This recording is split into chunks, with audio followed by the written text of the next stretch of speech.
So, Christian, you've officially moved from one dark room to another less slightly dark room. You looks like there's actually stuff behind you now. Yeah, the high ceilings actually added a little bit of dimensional light in here, and um, A little bit of an the echo walls, as well. yeah, the walls don't go all the way up, but it's close enough, right? Yeah, so where are you living now? Where's your Addy? You want to drop it to everybody? Yeah. I'll drop the Addy.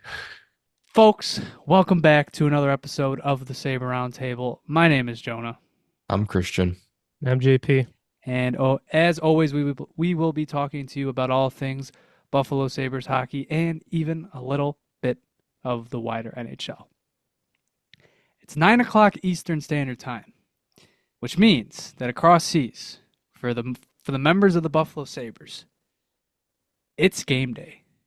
And by the time you are listening to this, it is either game day or the Sabres have already played a hockey game.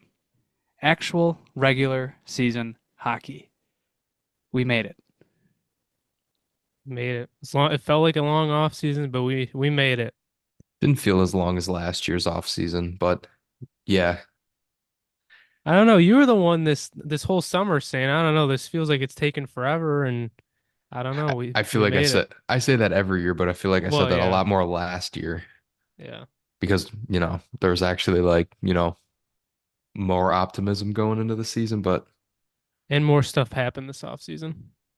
true, yeah. I don't know. I'm cautiously optimistic as usual. So we'll see how I'm feeling. I have to watch the game at work tomorrow or Temperature listen. To temperature listen to check. the game, When, yeah. when, when you Yeah. go to the arena next week, will you be more excited to watch them play hockey or to see the new mural in person? That depends on if they win or lose. If they lose, I'm going for the mural, not for the team. I am really looking forward to the mural. It looks really good. I gotta give credit to them. It looks really good. I'll be excited to watch that, but I don't know. Once I step in that building, I see Lindy behind the bench. It's just gonna be different. And see the new Jumbotron, like I don't know. I think opening night's gonna be it's just gonna be a mood, and unfortunately Jonah's not gonna be there. So Yeah, I know my long streak is over. Aside from 2020, when obviously the arena was closed, been at every home opener, and this is the year the streak is over. when did Life got in the way this time. when did the streak start? Eichel's first game, 2015. That's pretty close, kind of close to when the drought started. I mean, you could kind of blame this all on you, I guess. I was so naive, so much optimism in young Jonah's eyes. We can put a lot of blame of this drought onto Jonah. I Yes, like that. definitely. In any case, folks, the Sabres season is about to kick off, and without wasting any time, this is our official season preview episode. So, all we're going to do today is talk quickly about some storylines surrounding the team, going into some of our own predictions and hot takes for the team, and then finally we'll talk about some of the predictions that you listeners submitted to us that we can just throw around for fun. The Buffalo Sabres, their 24-25 season. Let's get a quick temperature check. Heading into opening day, how are we feeling about this roster? Man. Like cold. Are we going like cold hot? Like as in like hot could be like as good as it can get. We can take a little bit from our friends over at the Buffalo Sports Talk podcast, and they have something called the concernometer for each Bills game, and it's just on a scale from 1 to 10. So heading into the season as a whole, where do we land on the concernometer? I'm gonna start at a 7, just based on the fact that like there's so much riding on this season just because if it doesn't go right, it's basically a wrap for Kevin Adams because this was the off season he was supposed to spend and he really didn't live up to that. And he's riding on, players bouncing back. And if that doesn't work, then it's going to cost him his job probably. And I don't want that because I think he's done a lot of good with the draft and everything else building a team. So I don't want another regime change. So that worries me a lot. I don't want to say I'm cautiously optimistic because I'm feeling, I don't know. I feel like, beginning of the season and the honeymoon phase, feeling really good about the team. I'm gonna say 3. I am very optimistic about this team right now. I feel good. I liked a lot of what I saw. I think the changes they made this offseason, they definitely could have made more, but I do like the changes that they actually did make. Um, and I think Lindy's first year, like I think it's gonna have a big impact on the players, and I think we're just gonna see a different team this year, and I'm really looking forward to it. And I don't want to predict that they're going to the playoffs, but I'm feeling pretty good about it right now. I mean, maybe I shouldn't be, but I don't know. I'm feeling very optimistic. Our resident optimist, JP. What would we do without you? Be a pretty pessimistic podcast half the time. Yes, We're sickos. What yes, it can we was. say? For a long time, it was, and even sometimes it still is. But I think for myself, it's tough. I remember we were doing that Atlantic series, and I think I said at one point, like I just can't pick this team to make the playoffs. But 2 weeks later, god damn it, I think I might have to. I don't know. It's that weird honeymoon phase, as JP said. It's really hard because it's just so early. You're a fan. You only see the upside. You see the downsides too, but the upsides obviously are what you want to really focus on. And it's hard. The vibes. We said from the moment that Lindy Ruff was hired that it was going to bring some exhilaration. It was going to put some of it back into the fan base. It was going to make people buy in without even um, without even them stepping onto the ice. Lindy Ruff purely being here, and plus some of the additions they made in the offseason, people were going to buy back in. Yeah, I think our excitement could be clouding our judgment. Yeah, I agree with that. But the main thing for me is this team cannot get off to another slow start again. Like if they're eliminated, like the goal is to not get eliminated by Thanksgiving or Christmas this year. They got to be in this thing until March into early April, hopefully comfortably. Well, for a few years there, the October Sabres were a pretty big meme. They would start out ranging from 9-1 to 10-game win streaks, and then fail to make the playoffs in the second half. And then last season, totally sputtered out of the gate, got back into the race, still fell out of it. So what's the right course? What are we rooting for here? What do we want to happen? Nothing's right. Nothing's working. I'm rooting for a hot start and then just it being consistent that Just way the whole coast. season. Just Just like coast in. Yeah. just start good at the beginning, still be good during the middle, and then finish strong. Why haven't they done that? Hmm. That's a tough one. The Sabres start is definitely it is going to be important, I think, just for fan rejuvenation, making people somewhat believe that okay, this group can do it. Lindy was probably the right hire in terms of who was out there, and like this group has it in them. It will go a long way if through October they have a winning record. They're 4 or 5 games over 500, maybe in a playoff spot, and just building excitement back up, and then maybe forcing Kevin Adams' hand to use some of that cap space that they are still sitting on a wealth of to maybe make a move and help them out as they head into winter. So we can start with this forward group. So the 22-23 Sabres, one of the most high-flying teams in hockey, third most goals in the NHL. Tage Thompson nearly scored 50. Dylan Cousins had 30. Tuck and Skinner both had 30. They were one of the most fun teams to watch. And then last season, personnel didn't change. Coaching didn't change. But what did change, seemingly, is just how they wanted to win games. And it resulted in a lot less goals.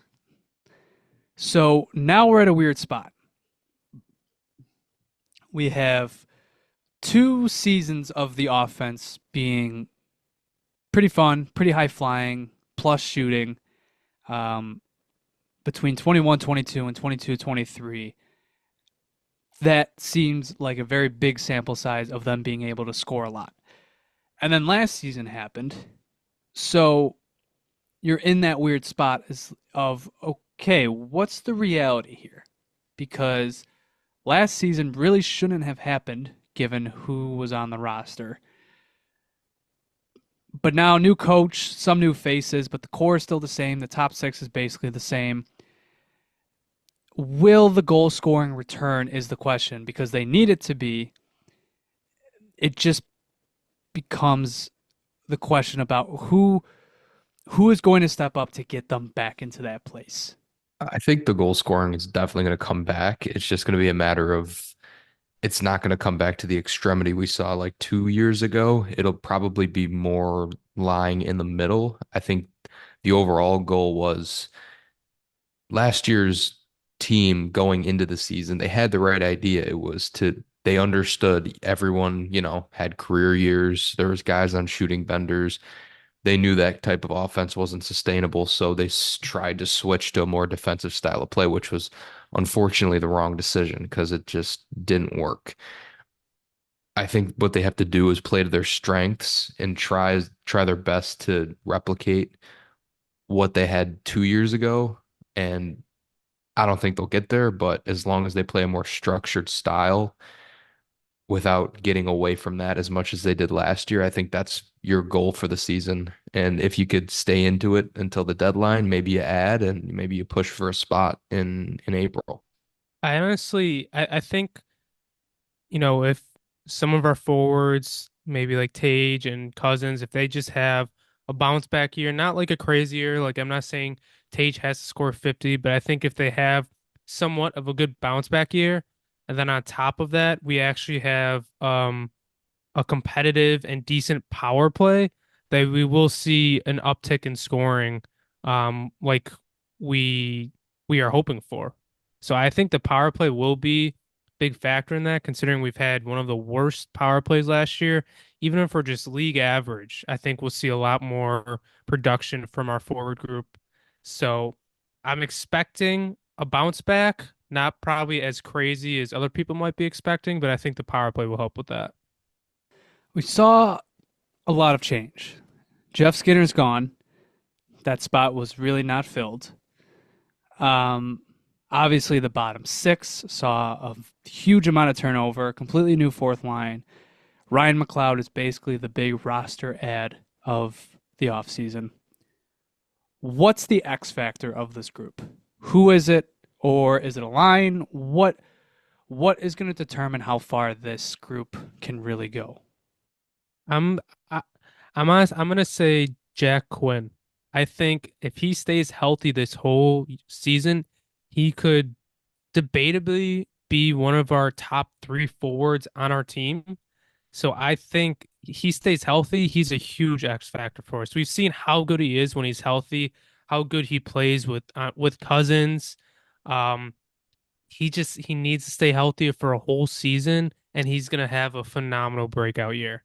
Like I think everybody, deservedly so, is talking about Paterka for having a big year, but I think Quinn could have, just as good of a season. I think our X factor would probably be the fourth line. Um, Saw a massive turnover on it last offseason, and it's brought a whole different style as what we've seen, at least in the preseason. You got rid of slower type guys for, a line that you want to wear teams down, especially if you're going to match them up against maybe every so often like a top line. You want that, you want them to go out there without skipping a beat. But I think the guy who needs to step up is Dylan Cousins because he's got to bring stability to that second line and that center role. He's got to prove that he's going to be the center going forward on this team because there were already talks about him possibly getting moved to the wing in, maybe like rumors being thrown around, but I think he really needs to turn it up this year. He can't get his face bashed in like he did last season and wear a bubble for half the year. And he's just got to be consistent and on the ice and, putting the puck in the net.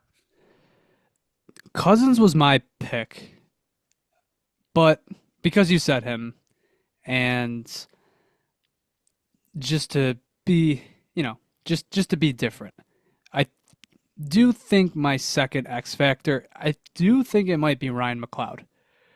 Just because he's just got that profile of a guy that's going to go under the radar.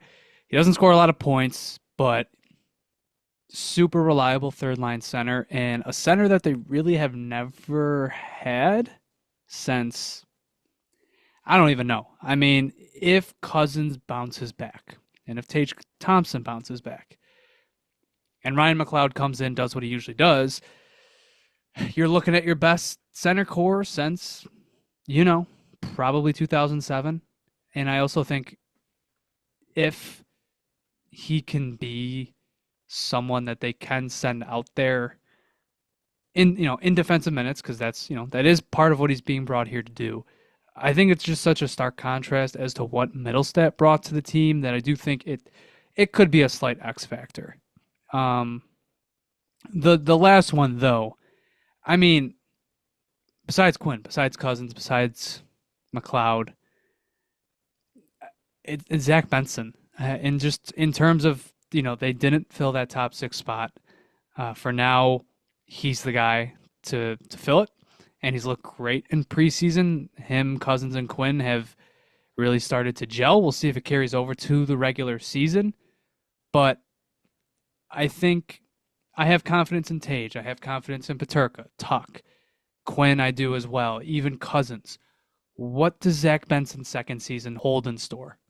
I think how much that top 6 will be able to score is going to be determined if he keeps up and if he's able to supplement Jeff Skinner's production with a 60 or a 50 to 60 point season of his own. I think that's what it really comes down to. Yeah, I was actually thinking about Benson too. I mean, he's going to be 19 years old, right? Or yeah, 19, no, 20, because no, 19. Yeah, he's 19 years old, playing on the third line, or the second line. Like, this is a big step for him. I think he definitely has a talent. What he scored like 20, 25 points last year. To see if he could double that, it'll be a big ask for him, but I think he definitely can. He's definitely capable. So I think he's definitely another X factor. I was just thinking about this forward group, and I don't know if this sounds weird, but I think the forward I might be most confident in this year, like who I'm most confident is gonna have a really good year, is honestly Peterka. Like, I feel like, easy answer would be Tage, like he's our star forward, but I think Peterka's gonna have such a big year. Like, I have no doubts about him at all.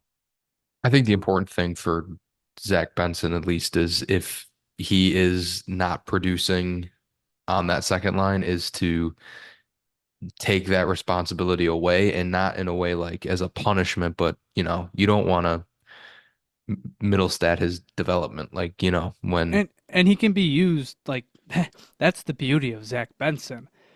You swap him with most likely Jason Zucker, it's seamless. He can go from a scoring line to a forward-checking line that needs to be trusted in defensive minutes.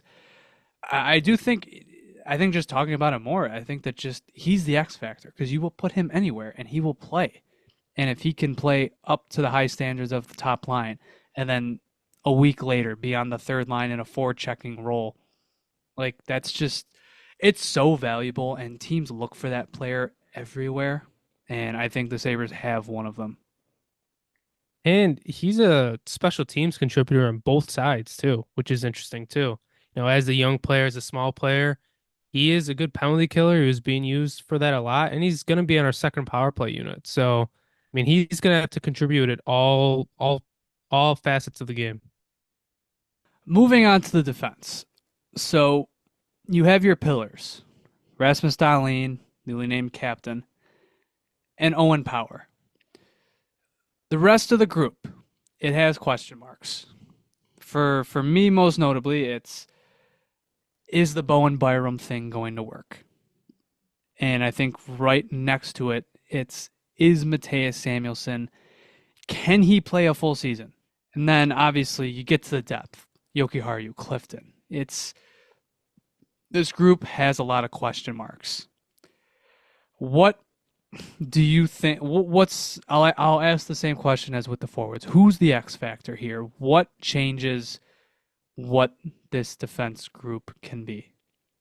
I would say it's probably Owen Power. Um, I know there was talks of him being moved over to the right side, um, just to complement Bo and Byram because that seems like it's going to be the second D pair going into tomorrow. And if he steps up and he produces at an even higher level than he did last year, then I think that's your ticket to Bo and Byram's success because that guy is not comfortable playing on the right side. But if you have a solid two-way defenseman playing alongside him, I think it's only going to benefit him. So if Owen Power plays well, I think that it's going to in turn correspond to a Bo and Byram turnaround. I think Byram is maybe my honestly X factor of the entire team.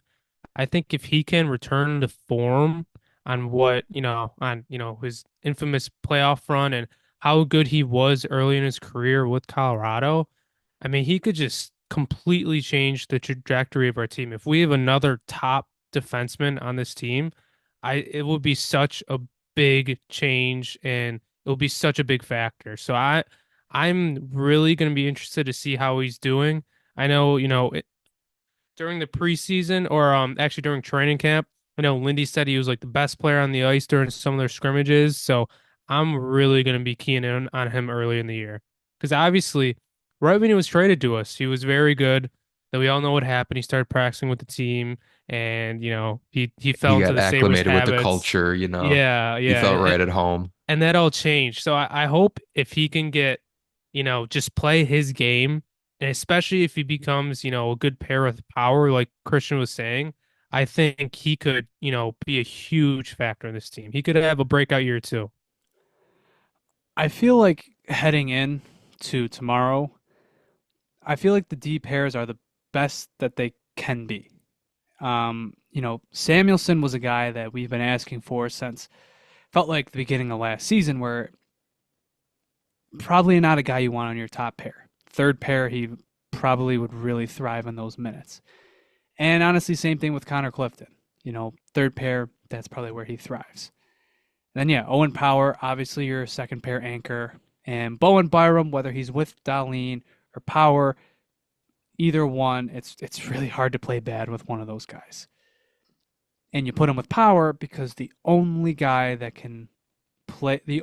player that Henry Jokiharju plays good with is Rasmus Dahlin. That said, it's still a little bit disappointing that we're walking into the season with the same group and that Jokiharju is back on the top pair. It's like I said, Lindy's doing the best with these pairs. I really would not, with the group that has been assembled, I would not change a thing. And things will fluctuate into this season, but it's a little worrying, right? It's hard to play bad with Rasmus Dahlin, but once again, seeing 10 out there with 26, I don't know. It just irks me. It's like the one black spot. I can live with everything else. Yeah, you're not really maximizing your top pair when you have Yokoharu on your top pair. But I don't know. We speculated all year if he kicked tires on any other defenseman. There's not a lot of right shot guys out there, and it just didn't happen, unfortunately. But I would agree. Yeah, that's the one thing I would probably change about the decor. Because on a normal night, Yoki Haru's probably a fringe second pair guy at best. I am feeling a little bit better about Yokiharu, since what he made that comment. I don't know if Jonah, you remember the comment he made. I think he was just saying how he was very uncomfortable with the system last year, and that he just didn't feel like he could get acclimated to it. So I think if he has more confidence coming into this year. Last year was, arguably it could have been his worst year with the Sabres. So I hope that if he gets more comfortable with the system, gets back to playing good with Don Lean, I think he can be an all right top pair defenseman. it's great that all our players after the season ends are like, yeah, I wasn't really comfortable with how it was playing. It's like we could have solved this It at wasn't really some point it along really the way. wasn't clicking for me. This losing hockey team, their system, it just wasn't doing it. I don't know, man. Like something around game like maybe like two, and then around game 82, I was like, maybe I should say something. Game 1 was great, but then they started making me do stuff that they wanted to do. And that's where it all went south. Hey, I Kyle think, Okposo said that. dude, He, don't even get me started on that. Moving on. On to the goaltenders. So, for the first time in God knows how long, the Sabres seemingly have a tandem that I don't think anybody has a problem with going into opening night. And even if Devin Levi is not the backup goaltender, let's say in 2 weeks' time, and it's James Reimer, I still don't think fans feel unsure about that. It feels like we're in a good spot. Knock on wood. Heading in, it feels good. Yeah, obviously you don't want Levi rotting on the bench if UPL is, stealing games. So I mean, two good goaltenders, in a system. Hey, what's not to like about that? You'd be the Boston Bruins if you didn't like that. What do you think the split is here? If it's those two, what's the split? I honestly might say 60-40. I don't know if that's too close, but I heard Lindy was actually he's on or all of our head coaches are on WGR Tuesday mornings, and that's when I listened going into the work, and he was even saying he was asked about the goaltending. He was like, it's not like how it used to be where you just ride one goalie for almost every single game. He said, you got to play two goalies. You have to have two good goalies. So I think it's going to be more of an even split. Probably just be, if someone's hot, play him a little more. If someone's cold, he could take a few games off. I think it's going to be closer than we think. But I do hope that UPL continues, the dominance that he had last year. I was gonna say 65-35, but when I say that, I'm like, is that really enough games for Levi? Like, he's still only, what, 21, 22 years old. It's like, don't you want him in the AHL? We might see a lot of we might see a revolving door of a goaltender again because they're not carrying three. They're not going to carry three again. Well, so you say 30, 65, 35. 35 would be 29 games for Levi. I feel like that's actually not bad. I mean, and the 40 that I said, that would be 33 games. What I'm basically saying with 60-40 is probably about 50 games to 32.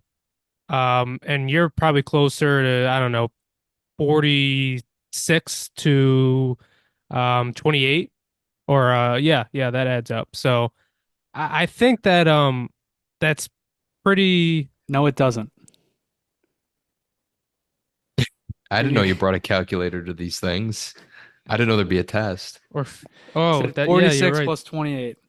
That doesn't add up. Folks, this is Hey, an accountant that we're talking about here. I don't got Excel up. You ever see Okay. the GIF? You ever see the GIF of the kid with the calculator? He's just like, He's snapping his fingers, just like no, yeah, he's typing it in. He's like So closer to like 46 plus 30, 36. I get the concept. It's like it'll be a sample of somewhere between 28 and 36 games. But my question is that enough for a year? I I think don't that know. would be enough. It's because you're at this crossroads, okay? We all know what they have to do this season. We all know. So at what point, do you want to best set up your team to win? Because okay, who's the better goalie? Is it Levi or is it Reimer? I'll take upside all day, so I'll stick with Levi, but I can hear the argument for Reimer since he's more proven, but I'd rather have the upside. Captain Positive over here, but I'm not picking James Reimer. I mean, he hasn't played an AHL game since the drought started, 2012, I think. 2011 or Yeah, 10. it's been a while. Yeah, so he's So it depends. So like, are you pushing your chips into the middle? You're saying F development because look, I know what Lindy said. Like it's not the same where you ride goalies, but if Luukkonen gets like 55 starts, and he only got 51 starts, and he ended up playing 54 games in total. So it's not out of the realm of possibility he does that again. So, it becomes, is 20 plus games enough for Levi? From a development perspective, probably not, especially when he could be getting a wealth of shots down in Rochester. So for me, though, at some point, enough is enough. Just play your best two goalies, right? Like if Levi falters because he's not playing enough, like unless he's playing if he's playing like 15 games, okay, but a 20 to 30 game sample size, like I'm willing to take that risk if it means the drought ends. So yeah, I mean, maybe in the long run, maybe this is a bad conversation, a bad decision to have, but honestly, once we get into predictions, I don't think it's too crazy. Like, it's not out of the realm of possibility Levi is the starter by the end of the year. I'm not saying it's going to happen. Night one, he's absolutely not the starter. He's not. But Luukkonen with a little regression, expected regression to come in, plus Levi possibly taking a big step. I mean, he wasn't bad last year. He really wasn't. I don't think it's out of the realm of possibility he's the starter by season's end. So I think it's at that point, just play your best two goalies, man. And this team clearly thinks those are the best two goalies, so just do it. Well, I have a question then. So if Levi does turn out to be the starter by the end of the year, do you think that's a good sign? Like right now, knowing nothing about the season, you find out Levi is the starter by the end of the season. Is that good or is that bad? They nearly made it to the playoffs with bad goaltending before. If Levi is if he's starter by season's end, I won't. Like, it's not the great. Like, they're probably not in a divisional spot, barring Levi just going nuclear.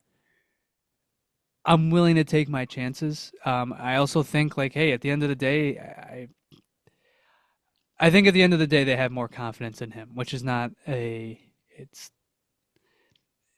there will come a time in the future, I think, where they're forced to make a decision between the two, and I think we know where that decision is going to go.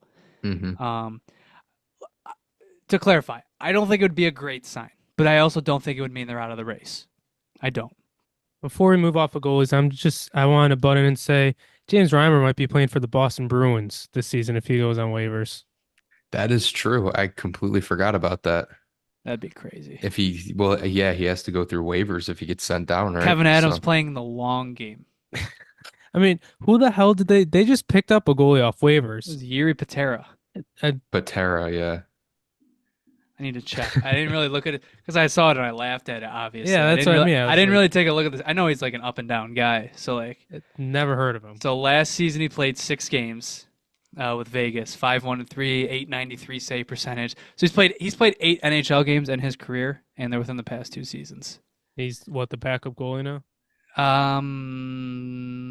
Probably not. He probably is more for the AHL, but it's the facts that they're preparing for not having Swayman around. It's not looking great. Patera it is then, champ. Enjoy. Hey, I heard Corpusalo's having a good camp. That's what people are saying. Mm-hmm. He's getting ready to shock the world. But hey, behind that defense, I'm sure he'll definitely have better numbers than he had in Ottawa. Okay. So, last thing I wanted to touch on for the roster. I know we're going through this slower than I thought we would, but I think it's good. We're really taking a deep dive preseason before any puck is dropped. The coaching staff. So, and it's really 2 coaches in particular. Obviously, it's Lindy Ruff, but also Seth Appert. Because, look, the reality of the situation is this. Lindy Ruff is not in the prime of his life, and he signed a 2-year deal. And at the beginning of the offseason, we heard the rumors that the Sabres were considering Appert to be the next head coach. So, I don't think it takes a rocket scientist to get what's going on here. I think there's a transition plan in play here. And that's not going to factor into the season. Lindy's the guy. Okay, he's Lindy's the head coach. He's running the ship. I just think it's going to be interesting to see. Like a lot is riding on Seth Appert's future this season. Now it's his first season as an assistant coach, and now he's in charge of the one thing that probably kept them out of the playoffs last year. Like the power play. Like you need a good power play in today's NHL. It's not up for debate. You can't do it. Right? Like I think the Islanders, they've had a terrible power play. They're like the one team, but obviously they're like a special case. You need to have a good power play to be, maybe you can make the playoffs. You won't be a threat. Look at the New York Rangers. That team is Shesterkin and a great power play. And they won the President's Trophy and they made it to game 6 of the conference finals last year. This season is very, very important for Appert. And like I said, I think they want to hand things off to him. So it's a big season of transition in terms of, what type of adjustments does he make as the season go on? If the power play is struggling, what does he do to fix it? And also, he is working mostly with the forward. So what adjustments does he make? It's going to tell us maybe about how he's going to coach the team in the future. Yeah, I think the coaching staff, for me at least, is the one thing I am kind of more excited to look forward to come opening night, just because we might see a drastically different skating team when the skates hit the ice, which is what I'm hoping for at least. But yeah, the all around change and, structure and the power play and all that, that is an extremely important part of what the season is going to be about. So if we've already seen some of the changes in the preseason. They switched off an umbrella on the 5-on-3, getting more involved in the bumper spots. So everything looks good now, but when you go up against another NHL roster, you're gonna have to make some adjustments. So we'll see how it plays out. Yeah, I think the thing I might kind of be looking forward to most with this coaching staff, I need to see some Lindy fire on the bench. Like that just leads to great moments. And, you think of so many of, the great moments that you think of with Lindy Ruff and the Sabres, and it's him going ape shit on the bench. Like I'm gonna be looking forward to that fire. You didn't really get that much out of Granado unless it was like an awful call. So I am really looking forward to that, to be honest. I don't know, man. He's not, like Jonah said, he's not in the prime of his years anymore. Do you think he still has that? I think he still has it. The only other thing, I almost forgot I wanted to bring this up was I think the one thing we haven't touched on at all, and this is, partially because of the additions we made in the offseason and, just Lindy being back, we're gonna see a tougher, grittier team. Like it's just that's how it's gonna be. We're gonna be finishing our hits more, and especially with how fast our lineup's gonna be.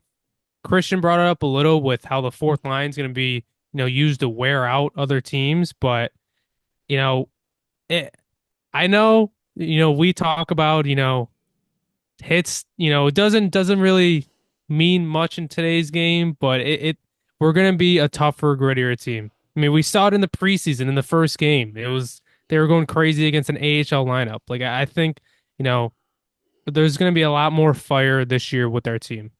Who would have thought that JP would be the one to bring up grit? Hey, Well, no one brought it well. up. Well, well, well. It's not just me anymore. Hey, the only other thing that I remember Lindy brought up, Jonah's favorite, he said face-offs are really important this year. He said that's one of Yes, the he key did. things And they're with keying that, on. why don't we move on to some hot takes? So, what we did last year is the three of us did a like a round table of predictions, and we did it in blog form. But this time around, we're gonna do it on here. So I prepared a list of questions. It's very similar to what we did, and I'm just gonna read them off to you, and I just want you to give me your answer.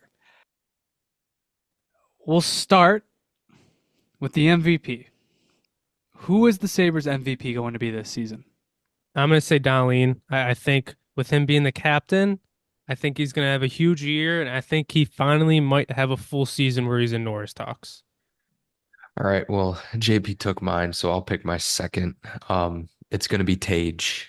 Uh, I think as long as he stays healthy all year, no wrist injuries, God forbid.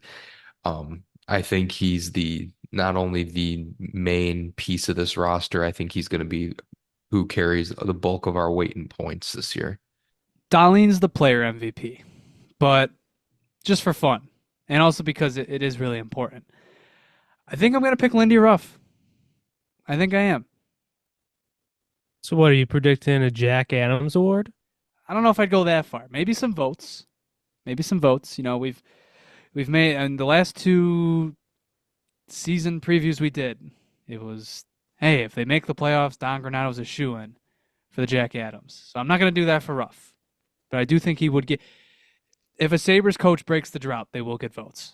I was just gonna say any coach that ends up breaking the Sabres drought, they're gonna have a good chance at it. Plus, They'll get he some was complimentary votes. Plus, he was robbed of one in 2022, 2023. And I say robbed as in he just so happened to have the second greatest breakout in the league that season. Boston decided to break every single league record. So, It was time a to fluke. hopefully he can, we'll give him a second chance this year. Second question, breakout player. Who's the breakout player for this team? It's going to be Jack Quinn. We were robbed of it last year. But just the way I've seen him play in preseason, I think it's the easy answer. He's gonna put up 30 this year. That's my hot take. I don't even know if that's a hot take or not. I feel like I don't, I feel like Paterka's kind of already broken out, even though I think that would be another answer. So I'm gonna say Bowen Byram. I think he's gonna have a big year. I don't think he's gonna have more points than Donley and maybe even Power, but I think he's gonna have a big year. With those two off the board, once again, just to be different, but also because he is, I mean, we went in depth about him. He is the X factor, I think, of the forward group. Zach Benson. Next up, the surprise Sabre. Who's someone that is going to surprise people this season? I'll say Jason Zucker. Like I feel like no one's really talked about him that much.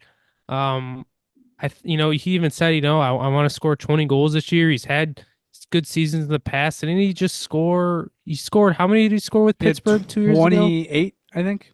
Yeah, 28 2 years ago. I think he's gonna, have a better year than everybody's not even that everybody thinks. I think everybody's just kind of writing him off, like just kind of forgetting about him. And he's on our second power play unit right now. So Give me Owen Power, and that's not for us, but he's gonna silence all his haters. And I like there's a that lot pick. of them out there. I think he's going to shut them up by being one of the best two-way defensemen in hockey. I'm honestly a little surprised nobody took Peyton Krebs. I wasn't going to take him, but I was a little surprised. He was the pick. I I don't think think he's he was gonna the common play. choice last year. I'm going to go with Ryan McLeod. I think it's going to be very interesting to see who likes him as a player and who doesn't. I have a certain idea of the type of crowd that will not truly appreciate what he does. Next, who is going to disappoint? Someone who there's sky high expectations for, or maybe just someone who's going to fall short of what the fan base expects of them. This one was tough for me because it's hard. You really don't want to. It's hard to talk down people heading in, This is tough. especially when things are feeling good after the preseason. And the only players that you might be down on, you've been down on for a while. Right. That's why I was going to say Jordan Greenway. I think he's just it would just he's a player acquired for a regime that's no longer here, and I don't think his play style really complements anyone that he plays with or just the team and the makeup of the lineup in general. So I think he's going to disappoint. I don't even know, like, I don't think anybody has like good expectations for him this year. But I hear what you're saying, but I feel like I don't think he would really disappoint many people. But I don't know, like I don't I don't want to pick anybody because I don't want to think anybody's gonna have a bad year. I don't know. Maybe I mean I guess who's the best player last year? Maybe UPL. Maybe he disappoints a little.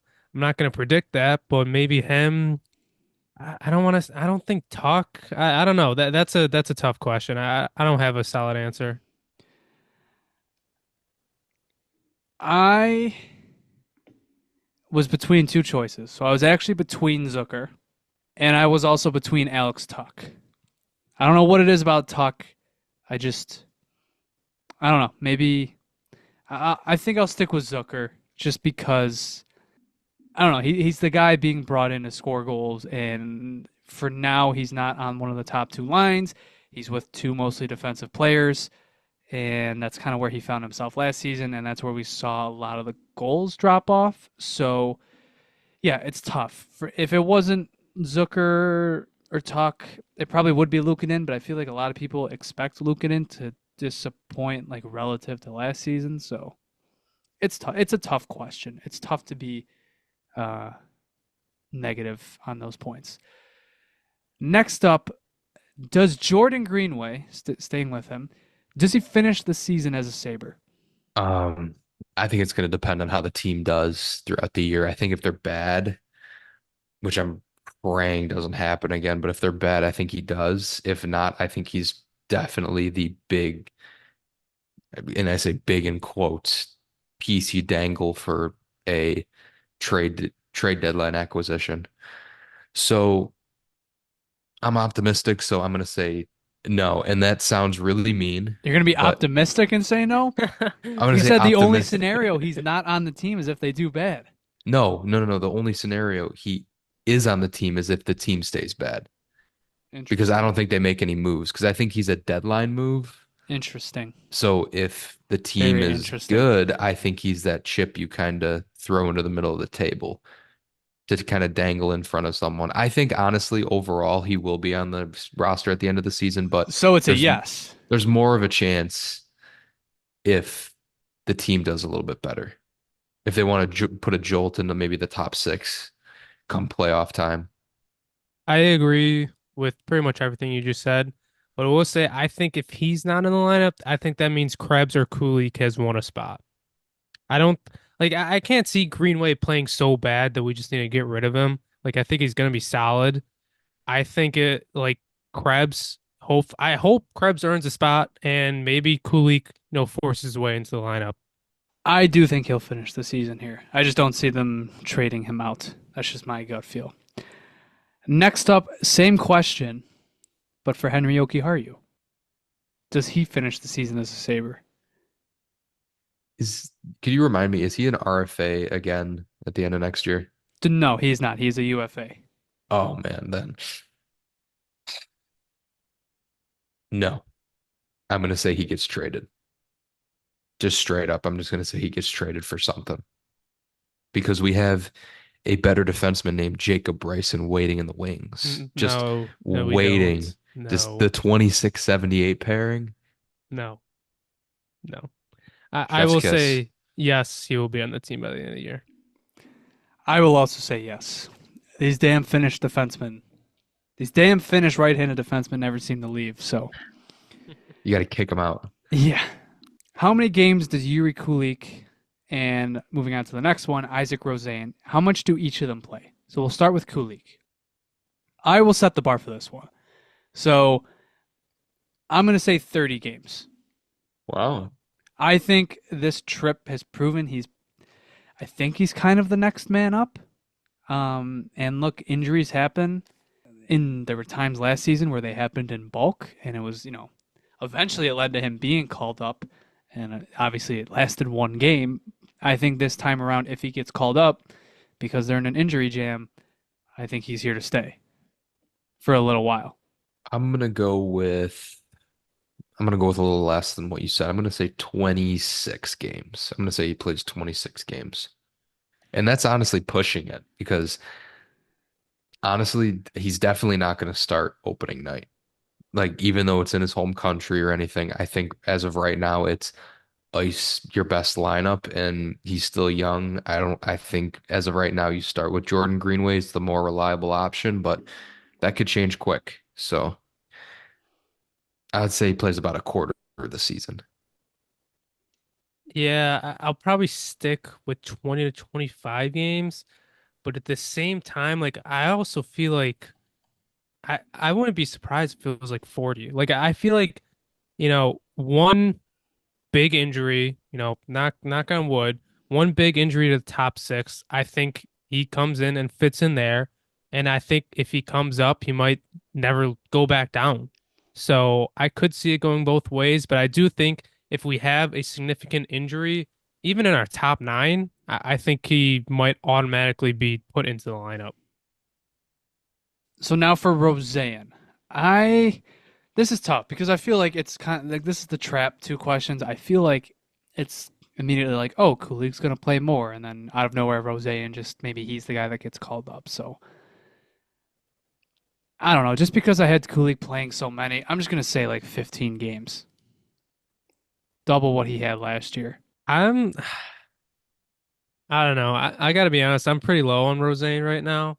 I just feel like there's no spot in him in our future lineup, and he didn't really stand out that much in the preseason. So I don't know. I might even say like five. I don't know. I think he has to be our next guy that we trade, and if we make an in-season trade, a big move, I think he's out the door. So I'm gonna say five. I don't think he's gonna play much. I think even with Krebs being our 13th forward, like he's not playing over Krebs. It doesn't even seem like he's playing over Rusek. So I'm Yeah. on the very low end for him. Yeah, I'm on a buy low on him too. I'd say he maybe maxes out at 10 games. And I think he only gets to that point if there are injuries in bulk. Award winners. Do they have any this season? I sort of feel like there's only two here that could happen, maybe three, depending on how high you are on Tage Thompson. Yeah, I would say it's the only possible ones would be Darlene Norris, uh, Lindy Ruff, Jack Adams. And I think both of those are long shots, and that's doing a disservice to Darlene, but the NHL thrives on its playoff record and their players' playoff track record. And Darlene made a case for himself last year, and he just didn't get it because he's not in the playoffs. So, I mean, obviously, that wasn't just one of the reasons. There's a ton of other strong defensemen out there, but I don't think he got as much of a look as he should have. So are you predicting any? No, no. Okay.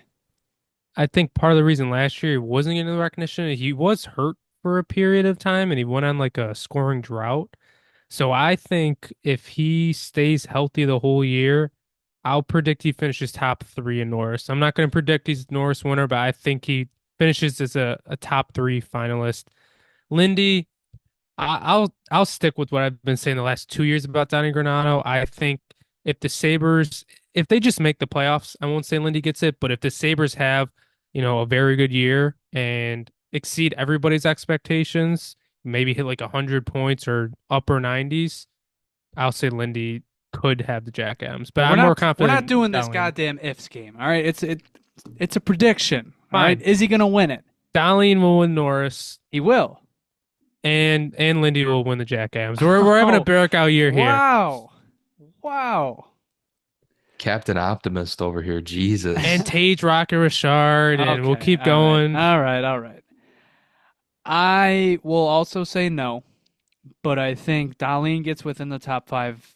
Norris at least, like he has to get in the top five one of these years. And I do think Lindy's a finalist for the Jack Adams. I think he's a finalist. That's basically what I said. What's the matter You with what just I said? because you said, well, You picked him straight up. if JP, if you were really a betting man, you'd make that a parlay right now. We can't do that in New York State. Well, travel to a state that does, and then I place could the do bet and that. come back. That's a fair point. Actually, that just made me think. I gotta place my Sabres futures. last question, do they do the thing? Do they make the goddamn playoffs? Yes, for the love of God, yes. It's got to happen this year. How many points? We'll do a second leg. I'm gonna say 96 points, and they sneak into wild card 1/2, one of the wild card spots. I'll also say yes. I was actually thinking 96, so I'll just say 97. And I say that swearing on the Holy Bible here. 2006 yearbook. For all of our listeners, he's actually just holding up a picture of the Buffalo Sabres yearbook, 2006, 2007. I'm studying the tape, guys. I'm getting ready for tomorrow. Man, I hate doing this. I mean, you have to Don't be say the yes, guy. right? Like you Yeah, have to say thank you. yes. You can't say no. Don't do it. Oh Don't do man, it. Don't be Don't the do it. guy. Don't Come be the on. guy. I'm Don't be the gonna guy. be evil. I'm gonna say because here's the thing. I think they're a 90+ point team, but I'm gonna say they're gonna miss. They're gonna hit like 93 points. They'll Boo. miss. How do I kick you out of this meeting? One of these years, man. I can't pick them every year in good faith, but I think they'll have a good season. I I think know. 90+ points. Jonah, I see the look on your face. I In know my you. heart of You're hearts, doing I the want you're doing to. the reverse jinx In my right heart of now. hearts, I want them to make it, and I You're want to doing say, the reverse jinx, and I dude, love it. I can't. Like it's not reverse. Like 96 and 97 points. It just doesn't. Like I want to pick that. I just can't. You're a I don't know. hater. You I guess can't so. believe it. I can't I was. believe it. Yep. Okay. So those are the structured ones. Now I'm just gonna hand over the reins to you guys. Any other predictions you have for the Sabres heading into this season? Specific, player specific, anything. I think that the overall fan experience is going to be drastically improved from last season. Are you And I saying we're think gonna sell out? I think the Prague series is going to be a big factor in that. If they go 2-0, they're going to sell out the first few games. If they go 0-2,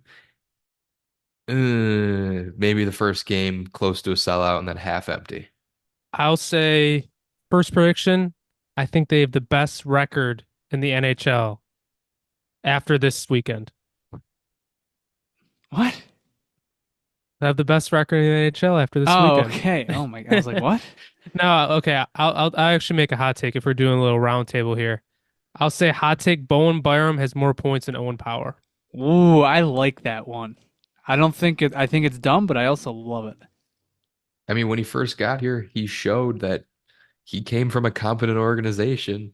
He took one look at the power play and he's like, "What? Why is nobody moving?" It's what we need. We need pucks in the net. We need the dirty goals. My prediction is Obey Kubel hits 35 points. I Wow. was worried you were gonna say goals. I was like, No. I heard 35 come out of his mouth. I'm like, there's no way. There's 35 What's his absolute- career high? points. That's. I was just going to look it up. Yeah, you look it up. He has a career high points of 22. So Okay. it's doable. That one- it's within That one's for range. Max. That one That is for one Max. is for Max. 35 points. Any others, JP? Yeah, I'll make a prediction rather than a hot take. This power play's too freaking talented. If they're actually competent, I'm gonna say top 10 power play unit. Enough with these ifs. Just say it. No I'm ifs. saying if they're competent, okay? You just say, are they going to be competent? I don't know. They're the Sabres. No one knows. But JP is predicting I that they said will my have a top 10 prediction. power play. Predictions top 10 power play. Okay. Okay. I'm I going like to say prediction top 5 penalty kill for Well, a few hey, games. Ryan That is- McLeod. I did not give a specific time range. I'm going to say at some point. Okay. Me. Oh man, I really want to buy the Tage Thompson dip. I really want to buy it. I think Tage breaks 90 points again. I don't know. I think he gets back to his. I don't know. Why not just round up to 100 at that point, man? Well, it was either that or I'm like, because I really want to buy the dip. I was like, oh, is he gonna hit 50? Can I predict that? I don't know. I wanted to stay away from that this time around. I will predict. I want to do the Levi over Luukkonen thing. I really do, because I don't feel it. I don't feel like it's crazy. It popped up in my head too. How about this? If they make the playoffs, Levi's game 1 starter. Ooh, that's a good one. But you used if in Wow. your statement, so it doesn't mean Well, I anything. mean, like, okay, like it's either end of season or game one in playoffs. All right, that's fair. I like that's a fun prediction. I'll say another one hot take. JJ Peterka has the second most points on our team. Okay. I don't Interesting. think that's out of the realm of possibility. I'm gonna say Jack Quinn leads the team in goals. Do you have a number? Would have to be over Tage. Yeah, I'm gonna say Jack Quinn hits 37 goals. Okay, we Where are we better getting our have a goals lot from the of. whole year? We Yeah, better have like three other 30 goal scorers. Actually, you know yeah. what? You know what? No, no, no, no. Put him at 40. Just an even Damn, 40. Put him at love 40. Okay. that. I like that. Cousins gets 25 goals. How about that? Jeez, is that even a hot take? It's more like he better get there. Well, yeah. That's more of a prediction. Connor Clifton wins the Norris. Is Connor Clifton on this team at year end? Yeah, he'll be. Yeah, No, oh who's yeah. taking him, No man? one. Who's No one. taking him? One more from me. JJ Paterka signs a 7-year extension at some point during the season. I don't have a Yeah. number because it is dependent on how he plays, but I guess I'll put it like he gets the Tage Thompson deal, 7 by 7.14. He signs that Yeah. this season. Do you think they do like the Dylan Larkin thing where they're like, oh, we can't have him making more than Tage I don't think Thompson? it's like an official thing. I just think it's more like, I mean, Dylan Gunther just signed an 8 by 7.14. For some reason, 7.14 is like the number. I think it's because what? Isn't that exactly 50 million? Yeah. So, or I guess with 8 years, it would be what, Yeah, like. JP, pull out the calculator. You still have it on hand, right? So if he signs a 7.7.14, that's $50 million. I think nice round number. So that's my prediction for Paterka. All right, so those are fun. I think that's enough. We don't want to get too crazy here. So next up to close here, we'll just read off some fan submitted ones.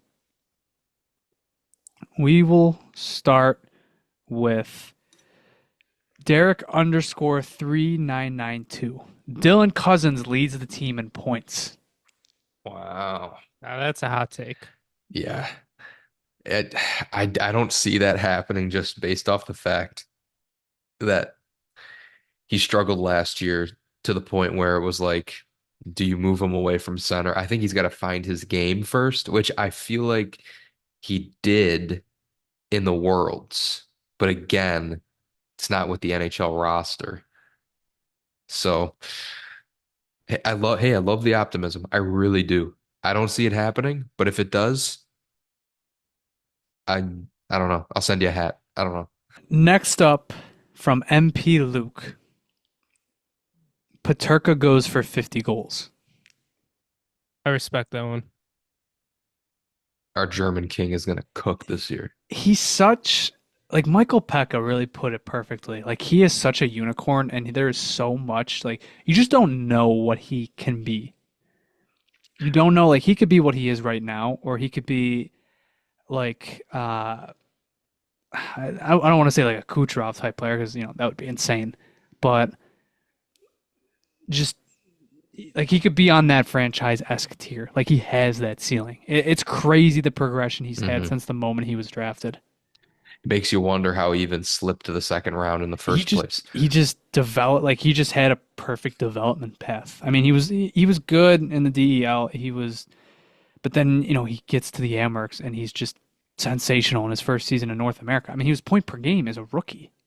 Like it's insane. And then he comes to the Sabres last 2 seasons ago and decent season, and then last season he's their best forward. So yeah, I mean the ceiling's just sky high with him. You just Keep don't trending know. up. You don't know where he's. You just don't know where he's going to end up. But it will be fun to watch. A Paterka chase for 50. That would be something. Next one is from Jamie Shaw 535. Owen Powers has a 15 plus goal season. I Hey, like that one too. that kind of bleeds into what my prediction was. I said he was going to be one of the better two-way defensemen in the league this year. So that's a recipe for 15 goals. How many did Dahlin have last year? 20? He had 20. Maybe 15. Well, it is a hot take. It's a hot take. So, well, yeah, I like it. I like He's it. gotten the scoring touch recently, so I like that take. J. Sultana 06 says UPL/Levi is a top 10 tandem in the league. That's an easy decision. Yeah, I'm on board with that. Get me on that ship right now. Nicholas Papia says Zucker puts up 20, but gets moved Uh, at the deadline. wow. So here's It's here's a the funny loaded part. one. I don't know how to interpret Does that he one. put up 20 pre-deadline? Because that would put him on like a 30 goal pace, I think, roughly. I feel like if we move him at So the deadline, if he's having that good of a year, does that mean we suck again? that's what That's why I I'm don't know how to wondering. interpret That's it. an interesting one. It is like, I'm yeah. wondering if we can get a follow-up on that. And it's like, are we selling him to buy a bigger piece, or are we selling him off to get assets because we suck and we're I, just f- selling them at a high? I feel like we know the answer. Yeah, This one is from a good friend of the show, Rosie. Devin Rosie, Devin Listen, Levi plays more games than UPL. there it is. definitely not out of the question. It's just going to come down to who's the hot goaltender. And in this league, you never know. So 50-50, I don't know. I wish we got some NHL wide predictions out of Rosie. I'd love to hear his Well, predictions on I think we see a lot of yeah. them on Twitter. Yeah, I was gonna say. Well, we see him in comment sections, but we'll also, I think, maybe we'll ask for some before our next episode when we do our actual season preview for the rest of the league. Next one is from Alex Helmerson. Bowen Byram over 50 points. Bowen Byram over 50 points. Over 50 points. Yeah, it's kind of like Uh, on par what I was or my hot takes. I don't think I could get on board with that one. That one might be too spicy for me. And so this last one, it's not really a prediction. But this one is from good follower of the show, JD Buffalo, who says, couldn't be more excited for the season and I'm hopeful. But Adams is making the same bet he did last year, banking on everything going perfectly well in the top six. The team has zero margin for error and injury and better be ready to move for a top six addition quick if need be. Yeah, that is completely true. They got to be on their toes, and the management has to understand where this roster is at and the gamble that they are making again. Because you're right, if someone in the top six goes down, who replaces them? Jason Zucker, and then Kulik slots in. That's not a recipe for a winning team this year. Yeah, I think that's fair. I know They got to be active. yeah. I think that's a fair point. So, for everybody who sent those in, thank you. Most of them were optimistic, so that's always fun to talk about. So, doubleheader this weekend, Friday and Saturday. Tomorrow, or I guess when you're listening to this, 1 p.m. And then Saturday is 10 a.m., correct? It's an early one. Correct. Well, early for some people. So, yeah, 2 games against the Devils. Talking about the Devils themselves, obviously no Luke Hughes. And apparently no Brett Pesce either. And apparently Jack Hughes, I saw was dealing with something seemingly nagging in the preseason, so that's something to keep an eye on. So yeah, that's where they're at. So they're dealing with some stuff. Obviously, they just got there this week. So the Sabres, I guess, do kind of have an advantage on them. They've been there longer. This weekend's for Lindy. This is for Lindy. That's right. Revenge That's tour. right. It is his It's his revenge tour. revenge games. I feel like it does gotta be weird. I mean, he got fired by the team late last season, and now his first 2 games are gonna be against a team he got fired by. So he's definitely gonna have, he's probably marked it on his calendar. He's been looking forward to this. Looking forward to that. The season's finally here. Thank God. It does need to be said, though. It's only 2 games. With how bad last season started off and how they just stumbled out of the gate and just never, ever got it going and losing huge deficits, losing 9-4 to Columbus at home in December. They were still in that race in March. Like, they were still in it, and they very well could have still made it. So, look, I said this last episode. If this weekend doesn't go well, if they go 0-2, don't hit the panic button. The Devils, even with their injuries, they're one of the most improved teams this offseason. It's a 2-game sample size. It's a very weird situation. Don't freak out if these games go south. If they go well, if they go 2-0, start the friggin' parade, because the Sabres are here and they are going to win the Atlantic. And yeah, you get the idea. Just keep expectations in check. It's a long season, but get excited. Sabres hockey's here, and hopefully, if you're listening to this post both those games, hopefully they went well. Who's their goaltender this year now? Markstrom. Jacob That's Markstrom. right. More like That's Midstrom. In honor of Lindy Ruff coaching against them, he needs to let in 6 on 2 expected goals. So, if you guys don't have anything else to add, Now, if you'll excuse me, I got a book to read. with that, if you want to follow us on Twitter, you can follow us at the Sabre Report, also on Instagram and TikTok at the Sabre Report. Subscribe to us on YouTube. Be sure to also like and share. If you want updates for the pod, you can follow us at Sabre Report Pod. Go give our friends over at the Buffalo Sports Talk podcast a listen. They're doing great stuff with the Bills this season. Just released their episode recapping the Baltimore Ravens game. And finally, the next time we will talk will be Sunday. So we'll be here to recap both those games and preview the official NHL season, which does kick off, I think, Monday. I think Tampa plays Nashville Monday night. So obviously then we'll have a layoff. No, we will not record the following Thursday. So we'll record this coming Sunday and then the next Sunday after. So that is our schedule for now. Looking forward to it. So with that, folks, this is it. Here we go. This is where the fun begins. Officially Sabres hockey time. Here we go. It's time to cook. Let's do this. We'll see you guys next time. Take care, and as always, go Sabres. Go Sabres. Go Sabres.